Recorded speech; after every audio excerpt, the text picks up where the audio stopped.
बाबा, आज येताना बासुंदी घेऊन या ना. अगं, कालच आपण आईचा वाढदिवस होता म्हणून आणली होती ना. ऐकलं, गोकुळची बासुंदी पुन्हा खावीशी वाटतेय.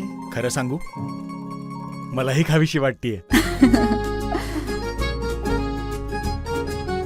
पुन्हा पुन्हा खावीशी वाटणारी गोकुळ बासुंदी. सुप्रीम कोर्टानं भटक्या जनावरांबाबत महत्त्वाचा निर्णय घेतलाय. सार्वजनिक ठिकाणच्या किंवा रहदारीच्या ठिकाणच्या भटक्या कुत्र्यांना पकडून त्यांची नसबंदी करावी आणि त्यांना पुन्हा त्यांच्या ठिकाणी सोडावं लागणार आहे. गेली अनेक वर्ष याबाबत काम करणाऱ्या सिंधुदुर्गातील मिशन रेबीजचे अमित नाईक यांची स्थापन झालेल्या समितीवर ॲनिमल वेलफेअर ऑफिसर म्हणून निवड झाली आहे. नेमकं या निर्णयाबाबत त्यांना काय वाटतं पाहूया.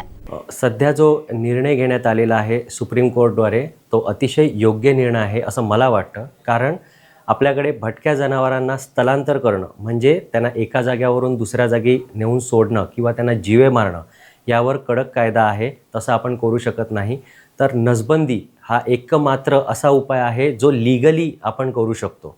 त्यामुळे होतं असं आहे की आपल्याकडे जी रस्त्यावर म्हणजे बसस्टँड असेल, railway station, schools, colleges, hospitals, public प्लेसवरून सर्व कुत्रे उचलायचे आहेत, त्यांची नसबंदी करायची आहे आणि पुन्हा त्या लोकेशनला त्यांना नेऊन सोडायचं आहे असा हा GR निघालेला आहे.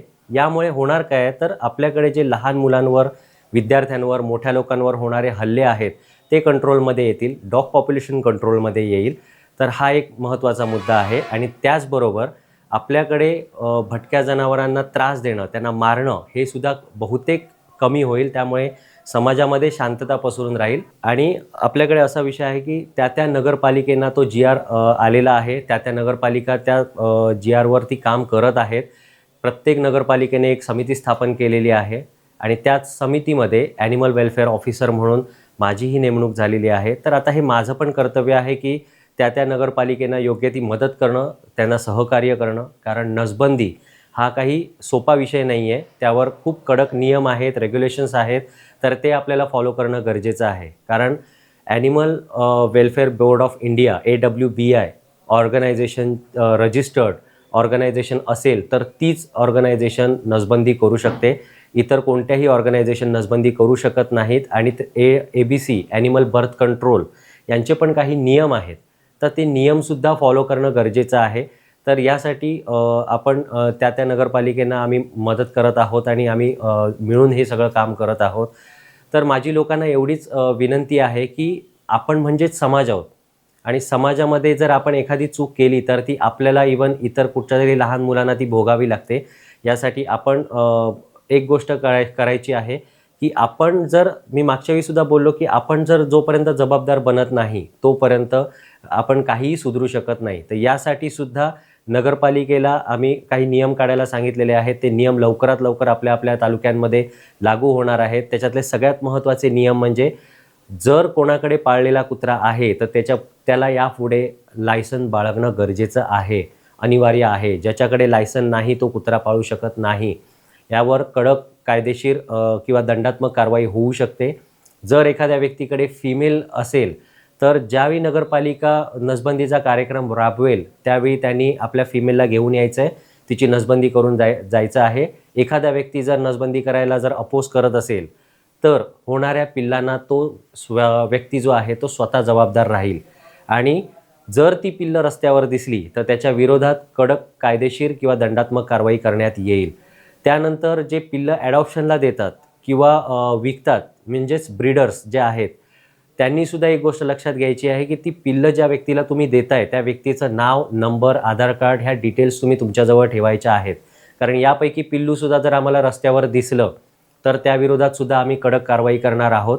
त्यानंतर फीडर्सनासुद्धा काही नियम लागू होणार आहेत. जर एखादा फीडर असेल तो आपल्या शहरामध्ये, आपल्या वाडीमध्ये जर तो खायला घालत असेल तर त्याने नगरपालिकेमध्ये जावं, नगरपालिकेमध्ये आपल्या डिटेल्स द्यावा. त्यांना एक आधार कार्ड मिळेल, त्यांना एक ID कार्ड मिळेल. त्या ID कार्डमधून ते अधिकृत फीडर म्हणून नेमणूक केली जाईल आणि त्यांनीच त्यांना रस्त्यावर खायला घालायचं आहे. ते सुद्धा नगरपालिका जी जागा ठरवून देईल आणि जी वेळ ठरवून देईल त्या जागेवरच आणि त्या वेळेमध्येच त्यांना खायला द्यायचं आहे.